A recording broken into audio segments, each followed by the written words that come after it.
Тайваны ч одоо бид нэг Азийн дөрвөн барын нэг гэж ярьдаг байлаа. Ер нь хөгжнө гэх юм. Тайваны. Одоо ч хоёлаа өнгөрсөн цаг хугацааны талаар ярьж байгаа шүү дээ. Одоо 25 он. Миний байсан хугацаа чи 2011-ээс 2013. Тэгэхээр ч хоёлаа 12 3 жилийн өмнө үйл явдлыг ярьж байна.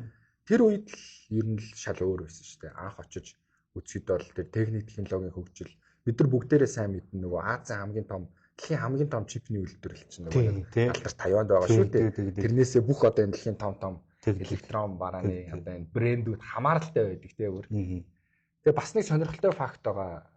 Энийг хэлчихэд хариултыг дуусгах чинь.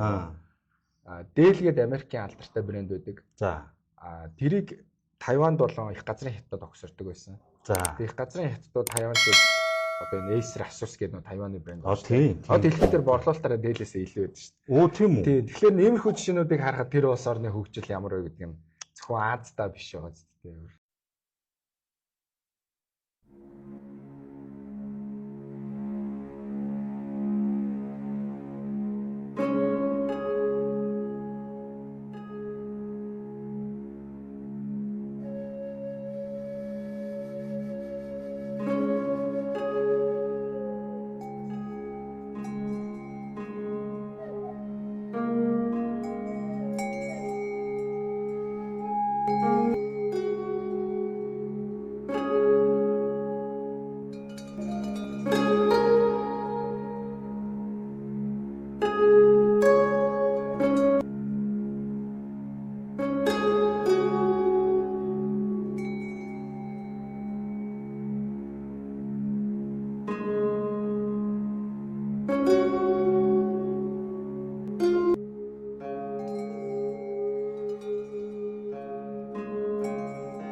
За сайн байцгаана уу эрхэм үзэгчтэй бас сонсогчдоо. Манай гадаадад амьдрах ямар байна нэвтрүүлгийн маань цувралын 5 дугаархан ороход бэлэн боллоо. За өнөөдрийн манай зочин маань бас их өвөрмөц зочин байгаа. Тэгээд зочныг би бас өөрөөр нь танилцуулах зүгээр болов гэж бодож байна. Сайхан сонсож байна уу? Сайхан сонсож байна. Та сайхан. Сайхан. За манай 5 дахь зочин болж байна. Тэгээд та өөрийгөө танилцуулахгүй юу? За наа Мөнхчин гэдэг. Би 30 настай эхнэр хүүхдтэй амьдардаг. Залуу аа байгаа. За. Тэгээ 2017 онд Орос улбаны улсад төгсөж ирсэн. Ирснээс хойш ажил хөдөлмөр эхлэв. Тэгээд амьдрал байж байна да. За. Оросын улбаны улс өөр бас улсад амьдарч байсан гэдэг чинь. Тайванд 2 жил. Тайванд 2 жил. За тэгэхээр өнөөдрийн манай нэвтрүүлгийн үнцэг болохоор Тайваны үнцэг, за Оросын үнцэг, Монголын үнцэг гэдэг ингээ 3 улсын соёлын одоо үнцгийг харуулсан нэвтрүүлэг болох нь дээ. Тэр өдөр бас нэлээд өрмөц болох гэж бодож байна. За эхлээд хоёул Тайванаас нь яриа хэлэх үү. За энэ жил ч одоо манай Улаанбаатар утгах халуун байна. За ер нь Монгол халуун байх шиг байна дөө. Тайван бас халуун газар байна. Тэгээ одоо нөгөө эд халуун эхэлсэн байгаа. Их халуунд одоо хэдэн градус байгаа цагаар. За 30 90 гардаг байсан шүү халуун өдрүүдтэй. Тэгээ нөгөө чихтэй дээр нь халуун бахаар чинь бас нэг юм айгу тухгүй байгаа гэдэг шүү дээ. Монголоос өөр манайх чинь хуурай амьсгалтай. Тэнцээ чи нэг юм чихтэй тэгээ нэг юм агааргүй юм шиг ер нь нэг юм сайхан амьсгалж чадахгүй байгаа юм шиг мэдрэмж төрөйд шүү. Гэтэ хэсэг хугацаанд байцгаар ер нь жоохон тасчдаг. Тасчихгүй. Тийм тасчих. Зөвлөргөө бараг халуундач дуртай болсон. Оо за сайхан дээ. Тайван тэгээд яв сурв уу?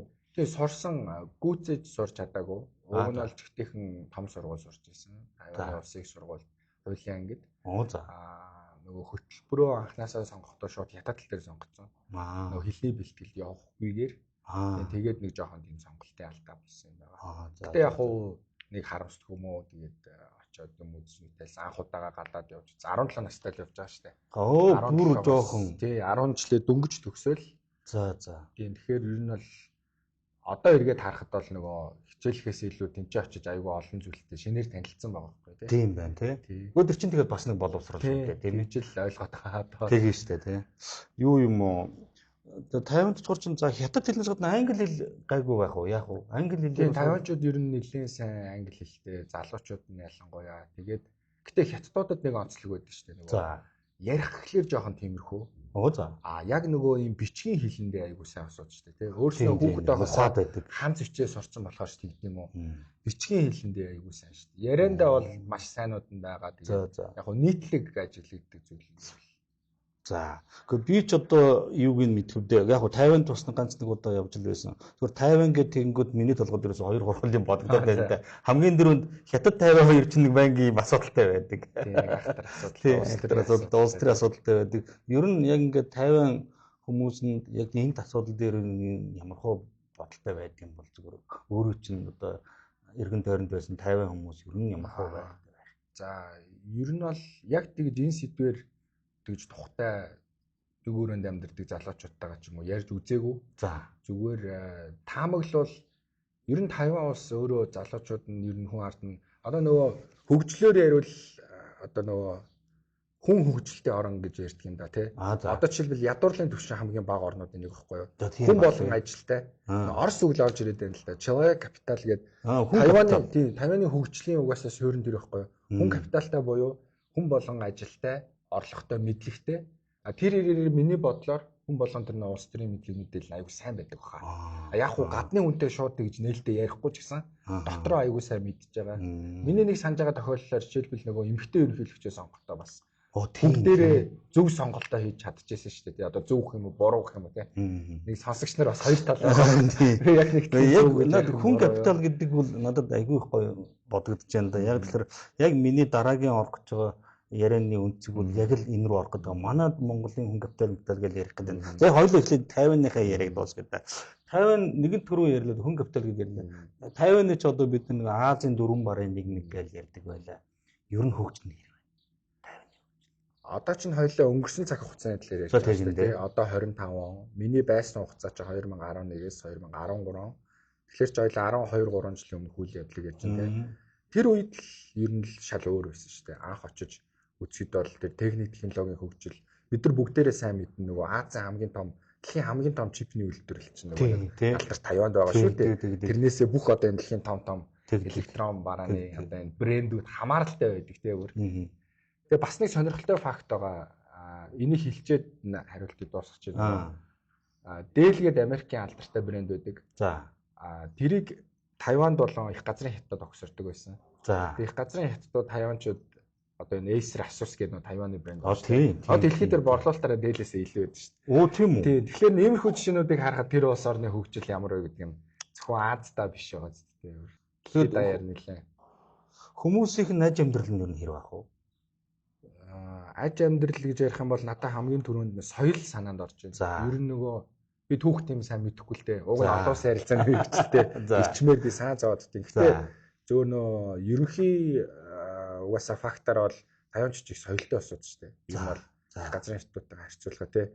Илүү нэг тийм элит юм шиг 100 гаруй жил Японы колон байсан болохоор ер нь нэг тийм ёс суртахуун өндөр. Тэр нь төрүүлж орж ирж байна. Тэгэхээр ёс суртахуунтай хүн мэдээж арчаагүй амьдрахгүй л. Тэгээд одоо эрт сэрнэ, гэр орноо цэвэрлэн, аж амьдрал агтайхаа авч явна. Тэр өөрөө чи ярьснаар тэр хүн капитал гэдэг болцсон гэдэг нь болохоор ер нь бол бас нэг үгийг хэлээд байна шүү дээ. Тэнд чинь хүн өөрийнхөө баялгал болохгүй. Тэгжээж л одоо улс орн хөгжиж байна гэж явж байна л да. Тэр бол надад их гоё таалагдж байна.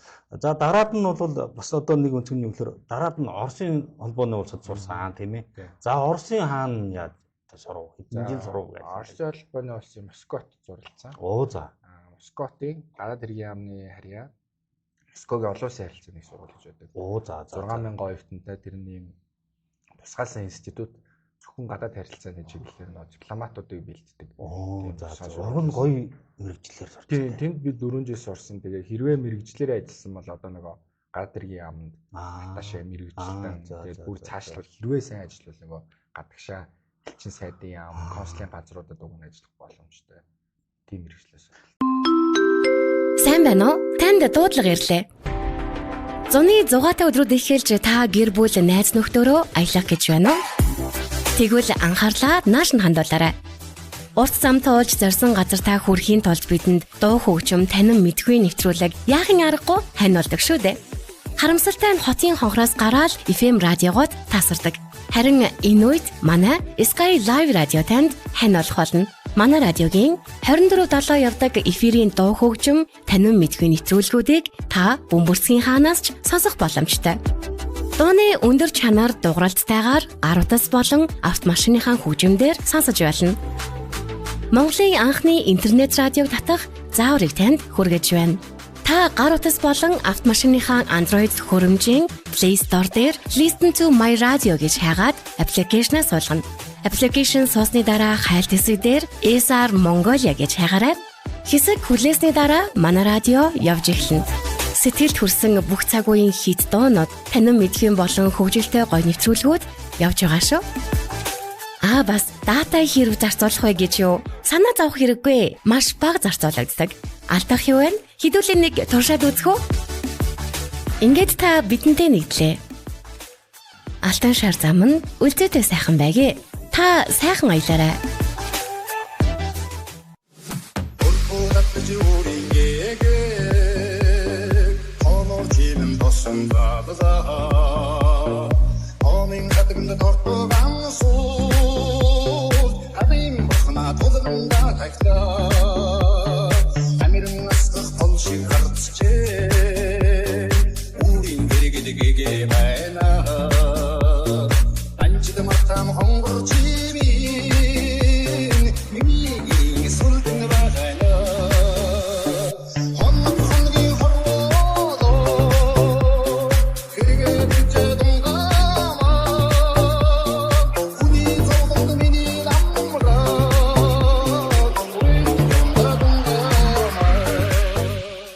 Одоо тэгэхээр чинь надад нэг юм бодож байна. За та бол ингээд Тайванд үзсэн, Тайваны соёлыг үзсэн. За Монгол соёлоо үзсэн, Оросын соёлыг үзсэн.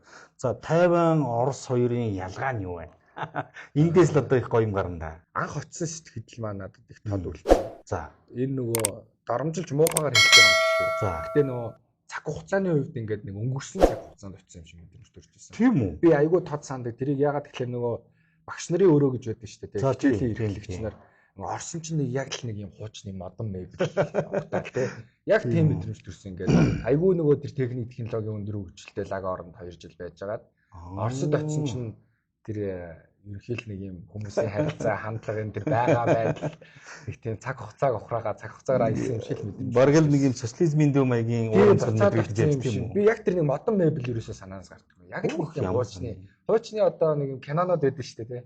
Одоо би ч гэсэн тийм юм харуулах гайх байна. Тийм байсан байна. Тэр яг нөгөө талаас нь харуул чанар. Тийм л дээ. Айгүй олон жил тэр өнгөө алдаагүй ингээ гоё байж ин. Гэтэл хүний сэтгэл зүйчийг сонирхож тийм. Орчноос шууд юм сонир мэдрэмж байна.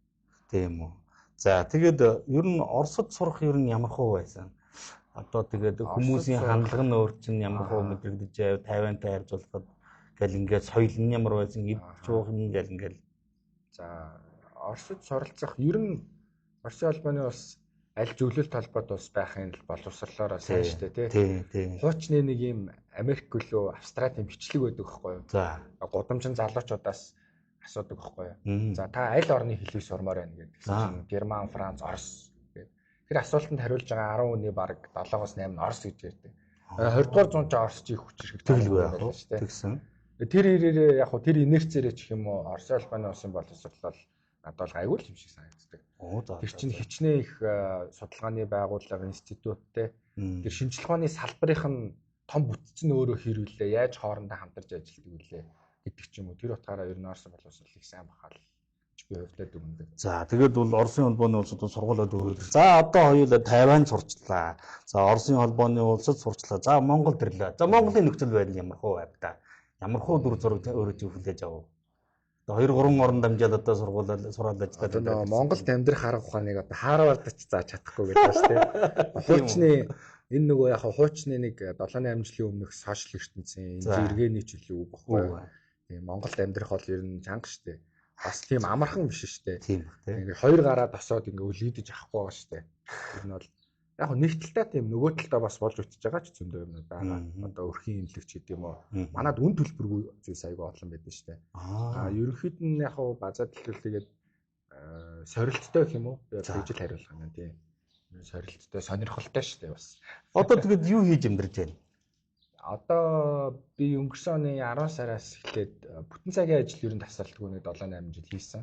Борлуулалтын чиглэлээр одоо худалдааны компаниудад худалдаа борлуулалтын чиглэлээр ажилласан. Тэгээд өнгөрсөн оны 10 дугаар сараас эхлээд хуваараа нэг жижигхэн баталгаад орчуулга хийж байгаа. Оо за.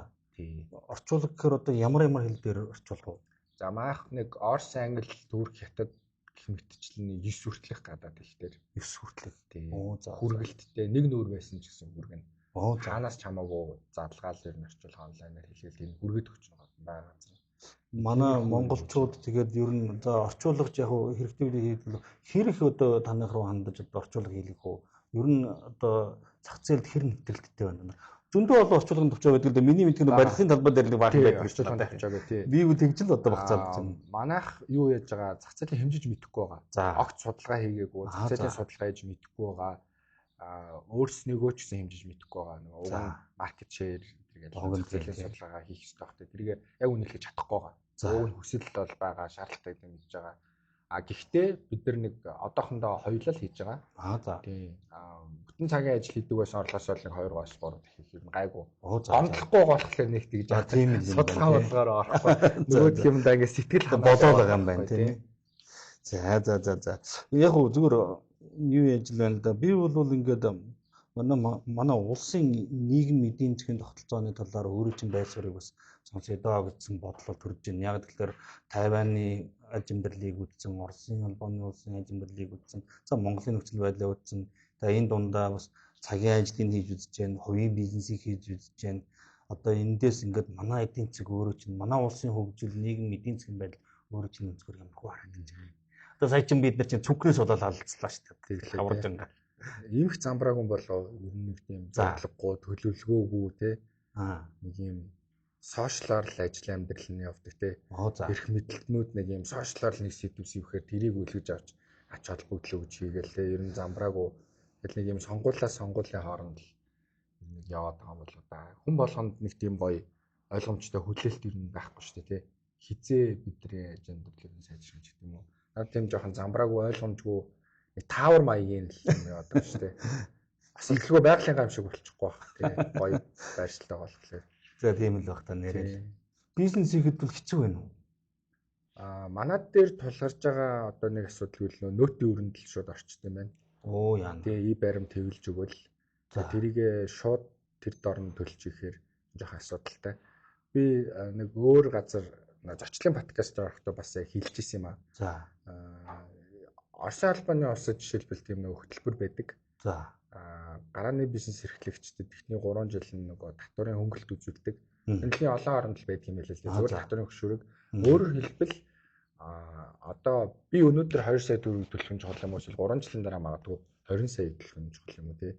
Тэгэхээр нөгөө над шиг ингэж дөнгөж эхэлж байгаа залуучуудад стартапууд хөл дээр нь бас хугацааг нь уг нь босгоод өгчүүлэх зүгээр юм бол бас л бодуустай л. За би мэдээлэлээс хоцорч явж иж магадгүй. Магадгүй гой боломжууд байдаг гэж магадгүй. Тэгээд би ч гэсэн талын мэдээлэл байна. Тэгэхээр ч л одоо нийт масс дээр бол ер нь мэддэг цөөхөн л ер нь бол дийлэнх хэрэг мэдэхгүй байна гэсэн үг шүү дээ. Нэг талдаа бол хоёул одоо массыг төлөөлөх нь цааш юм. Гэхдээ л ер нь бол бас чангал юм байна даа л гэж. Тэр нөгөө юу зарлагддээ хүмүүс зөв мэдээлэл болго зарим нь мэдэх баха нөгөө дөрөв хороодууд дээр хөдөлмөрийг дэмжих хэлтсүүд дээр 10 сая 20 сая хүртэлх нэг хүүгүй буцаан төлөх нөхцөлтэй нэг тийм зарлагддээ. За. Тэгээ цаг хугацааны хувьд бид нар манайх 10 сар үйл ажиллагаа гэсэн өнөөдөр 6 сар одоогийн байдлаар бидэд яг тэрэнд нэг орж амжаагүй л байна. За. Уг нь тийм юм зарлагддээ. Гэтэ тэр нь буцааж өгнө. Хүүгүй буцааж өгнө. Үйл ажиллагаа дэмжижээд тэр дээр нэг юм энгийн тооцоол хийж үзэхээр тэр дүнг авч ашиглачаад буцаагаад тэрийг айхтар өсгөөр буцааж өгнө. Тэгэхээр манай нэг үйл ажиллагааны онцлогтой жоохон тохиромжгүй. За тийм л. Уг нь тэр дүн жишээлбэл бүр буцалтгүй байсан бол окей амар дэмжлэг байхгүй. Уг нь тийм жижиг дунд үйлдвэрлэлийн одоо дэмжиж бизнесээ дэмжиж гэж байгаа бол уг нь дэмжин шиг дэмжижмээр байна. Санаа гэхэд уг нь улс маань ус нэлээд хайгуу баян хүмүүсийн зөрхий баяжаад байгаа болтой байх юм төр мөрөөс. Тэр манайх тэгэхээр улс төрцөн болчих байх та да. Тийм. Тэр инстинкт хийдэг гэвчтэй тийм нэг ингээд ядуу нь улам ядуураад идэг. Баяжсан амар улам баяжаад идэг. Тэр нөгөө энэ нийгмийн дундаж анги нь бүр ингээд баг устаад идэг. Тиймэрхүү факт байдаг шүү дээ. Интеллект чинь бол яг одоо энэ дээр стратеги гэж хэлдэг баг. Интеллект бол миний онцноор бол 25 мянган төрлийн одоо зэрэг зиндааны төвшин байдаг. За үндсэн багцаагаар бол яг үндсэн ангиллаар 18 билүү 25 ангил хуваагаад задрахаараа 25,000 болчихдог ч илүү. За тэгэл бүр ингээ үгээгүй ядгаас голоод бүр ингээ хаан заан чиглэл амьдардаг юм гинлээ л дээ. Яг тийм яг би тийм нэвтрүүлэг орж илсэн. За яг хоёулагийн нэвтрүүлэг жаахан халж ил байна. Төгсгөл рүүгээ л одоо орж байна. Магадгүй та бас ингээд өнөөдөр нэвтрүүлэгт орё гэж бодож ирсэн. Миний асууж амжаагүй өөрөө чинь хэлэх юмсан гэж бодож ирсэн тийм зүйлийг бол та бас үзэгчтэй хэлж гэнэ үү. Хийдэг ажилтайгаа л холбоотой. Тэгээ хамаагүй болно юм болоо. Хүмүүс нөгөө нэг жоохон ажиллаа төлөвлөөд ийшт орчуулгын зөвхөн манайх руу биш өөр газрууд руу бас сандаж болно шүү дээ. Нөгөө манайх хоёр нөгөө юмыг тулгадаг хэвээрээ л байгаа юм уу? За. Жаахан та цаг хугацаа гаргаад өгөх юм бол тэр нь орчуулгын чанарт шууд нөлөөлдөг шүү. Тийм юм байна тий. Манай Монгол зондоо ер нь юм ингээд яг ингээд тулаад ингээд багалзуурцсан үед нэг нэг тийм байдаг л да. За ингээ өнөөдөр бол манай гадаадд амьдрах ямар вэ гэдэг нэвтрүүлгийн ээлж дугаараар мөнхчин гэдэг ийм нэг сайхан залуу орлоо. Бас л ажиллах гээд амьдрах гээд аж амьдралаа дэвшүүлэх гээд бас л алдчихж байгаа. Амьдрал гэдэг бол амьдрал алдахтайснаас хэцүү гэдэг нэг сайхан үг байдаг шүү дээ.